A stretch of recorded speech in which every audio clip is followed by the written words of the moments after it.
Ng dating bagyong Neneng ay patuloy na nasa labas din ng Philippine Area of Responsibility, ngunit nasa bisinidad na po ito ng Taiwan matapos itong muling maging ganap na bagyo at natukoy ang lokasyon nito sa layong 200 o 525 kilometers.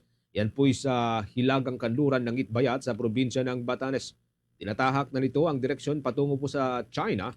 Taglay ang lakas ng hangin na abot ng 55 km per hour habang yung pagbugso nito ay umabot pa sa 70 km per hour. Kaugnay din po niyan, may posibilidad na maging ganap na super typhoon ang bagyong Saudel bago pa man pumasok sa Philippine Area of Responsibility. Batay ho sa pagtayo ng mga eksperto, maaari itong lumagpas pa sa 220 km per hour at yung pagbugso ko nito ay lalo pang lalakas habang kumikilos dyan sa may extreme northern Luzon.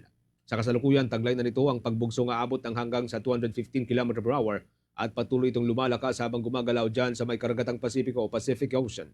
Inaasahang papasok ito sa Philippine territory sa mga susunod na araw at makakaapekto sa northeastern seaboard ng Pilipinas.